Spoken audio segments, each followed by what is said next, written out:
He can go, I can go there, he can go there. His house is right there. It is right across the street. He's on this street. And yes, he has proof. This is a Land Bank Authority lot. I am a Land Bank Authority member. I'm the secretary of the Land Bank Authority. I'm a Glen Iris neighborhood officer. And we have an agreement with the Dynamite Hill-Smithfield Community Land Trust, and he's the executive director of the Dynamite Hill-Smithfield Community Land Trust. He is a former vice president of this neighborhood of East Thomas. This is his property. You do not have the right. You do not have the right to arrest him. This is not trespassing. Well, then why do you have handcuffs and you're putting him in the back of your car? Then let him go. This is his property and he lives right there. I do not need to give you ID. I do not need to give you ID. What is your investigation?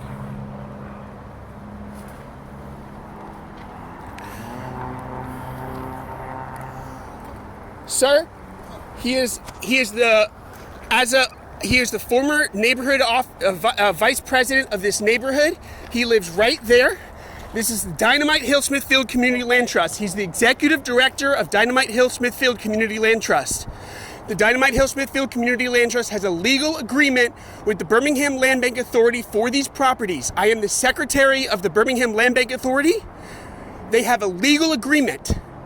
He's the executive director of the Dynamite Hill-Smithfield Community Land Trust, which has a legal agreement to be here. Okay, well, this is his property. He is not trespassing, and he lives right there. Check this out. Okay, I believe everything you're saying, but we got a call about two unknown black and white males cutting a chain off. Nope. He put this chain on. This is theirs. Okay, I get what you're saying, but that's all detail we had. Great, and I'm telling you the reality of this story. This is the reality of the story. We are waiting here because we're waiting for a delivery for a bush hog because they purchased a bush hog to cut this kudzu.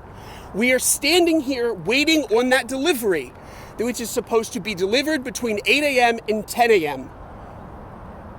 That is what's happening. And the fact that we were standing here before somebody came and sat across the street in a white vehicle and made the call. We've been here since 8 a.m. waiting. No chains were cut. This is ours. This is ours. These chains, this bag, we brought these here. So y'all were putting a chain on? We were putting a chain on. These are our chains. Do you see any chains cut? No chains are cut. Well, no chains are cut. You gotta look at it from all perspectives. I understand what you're doing, but now that you know the story, you need to let him go. This is our chains, and you have put handcuffs on a man who is innocent because some random person who came here after we've been here gave you a false story. This is his chains. This is his trailer for tools. This is his land. I'm sorry? What's his name? His name is Majadi. How far is he? I'm sorry? How far is it? What's the ETA? Who? That guy that you just named. He's supposed to be here between 8 a.m. and 10 a.m. Majadi lives right over there.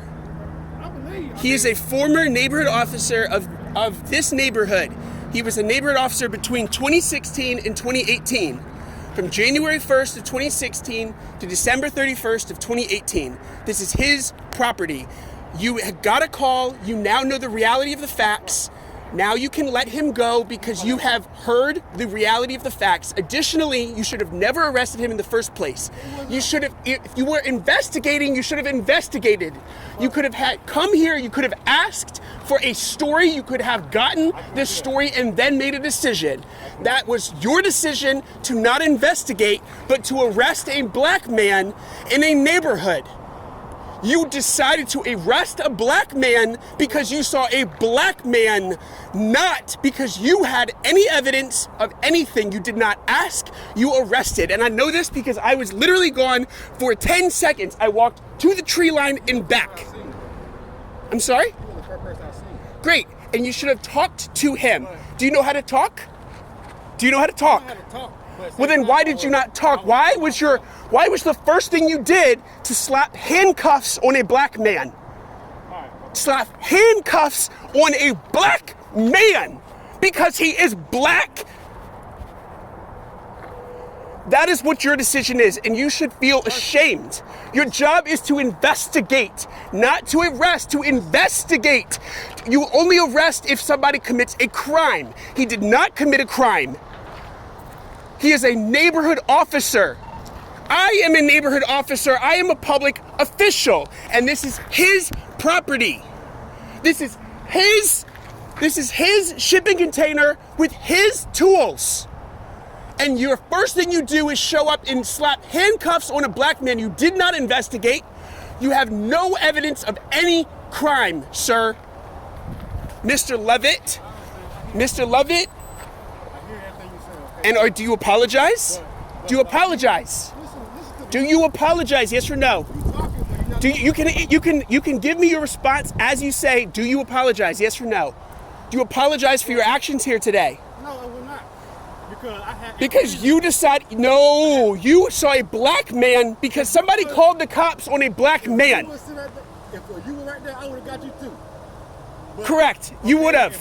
Great, but you decided, somebody called the cops on a black man on his own property, and since when you come, you showed up and arrested a black man, you did not ask a question, you did not ask why he's here, you did not ask if this is a shipping container, you did not ask or look to see that the chain had not been cut, because what you told me is you got a call that someone cut a chain, you did not look to see if the chain had been cut, you did not look to see if he had a key to the lock. You did not do those things. You saw a black man and you slapped handcuffs on a black man. That is what you did. Whatever your excuses are, that is what you did.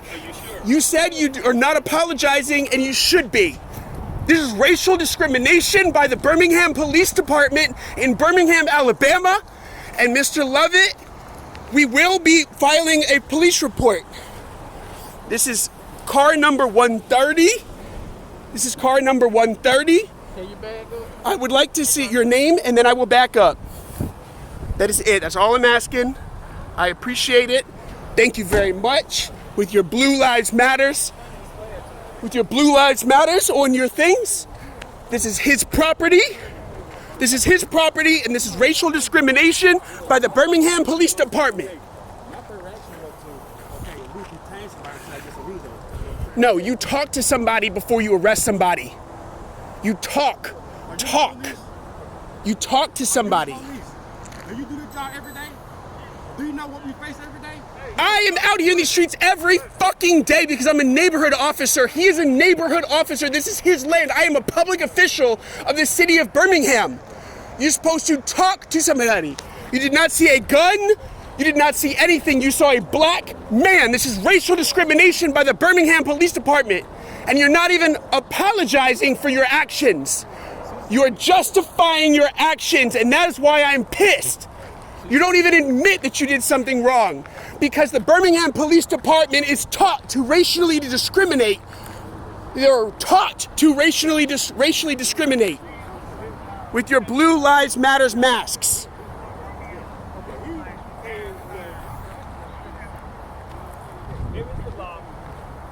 I showed him. Here is the new lock to put on. You're not taking something off. Yeah, but I did not know that. And you could have asked. You could have asked Mr. Levitt. Mr. Johnson, are you a supervisor? No, but did he hurt you or something? No, he came here and arrested him. I didn't arrest him. You put handcuffs on him and put him in the back of a car. He didn't arrest him. Okay. Detained him. Just for a second. Detained him before asking him any questions. No decisions will be made. You saw a black man and you decided to detain him. You saw a black man and you decided to detain him. You had zero evidence. You asked for zero evidence. You did not look. There was zero evidence. Somebody called because a black man was on a property. Great. Wonderful. And it still was a black man on a property.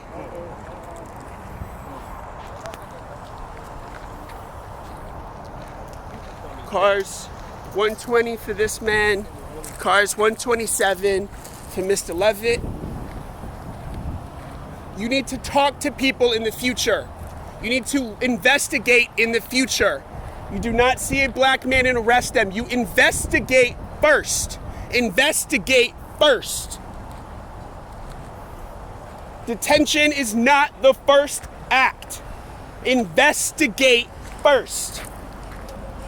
That is your job. Your job is community safety, not arresting. Community safety, and detaining a black man is not giving safety to this community. And now, also, this is private property, so we would like to ask y'all to get off the public property, this private property now. You do not, we did not give you permission to come onto this private property.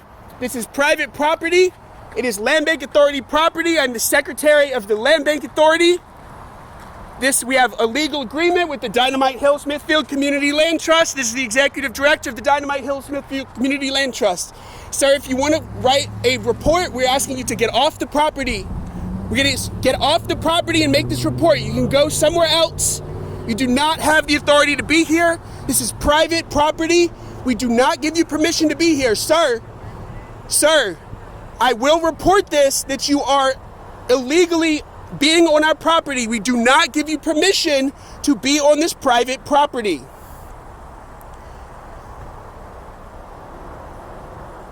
Wonderful. We will file this report. I will personally file this report that you are not listening, that you are trespassing on private property. My name is James Robert Burton IV. This officer, I don't remember his name, but I have it on camera. Car 120 is illegally trespassing on land for the Dynamite Hill-Smithfield Community Land Trust after illegally detaining the executive director of the Dynamite Hill-Smithfield Community Land Trust, simply standing here waiting for a bush hog to arrive in order to cut this kudzu. That is community safety. Keeping lots cleaned. That is community safety. Not illegally trespassing on land and illegally detaining black men for doing their job. We will be filing a report to Chief Smith.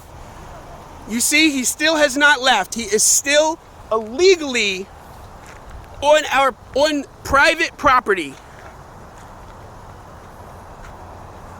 You saw he rolled up his window intentionally to ignore us. Intentionally to ignore the fact that we are asking him to get off the private property, to stop trespassing on private property. This is how the Birmingham Police Department runs. This is how Chief Patrick Smith runs the BPD. This is how Mayor Randall Woodfin asks for our police force to act. This is how I have to start my day on Monday, September 21st, dealing with this. And yet, Mayor Woodfin is proposing an $11.2 million increase to the fiscal year 2021 budget while cutting, slashing our libraries, our parks and rec. All our libraries will be closing. On Friday, the library board had to announce 158 furloughs to the Birmingham Public Library because Woodfin wants to fund this kind of harassment, this kind of racial discrimination, instead of giving you, the people, access to internet, to books, to spaces, community spaces for you to hold your neighborhood association meetings. This, see the bus? $5 million cut, 50% cut to transit. 50% cut to transit. That is how Mayor Woodfin handles. What is the Land Bank Authority? 70% cut. Because of that 70% cut, it will prevent us from being able to create more partnerships like we are with the Dynamite Hill-Smithfield Community Land Trust, working to get a bush hog to keep these properties clean. This is how Mayor Woodfin acts. This is how the BPD acts. This is how Chief Smith acts. And I am angry. The Birmingham Police Department officer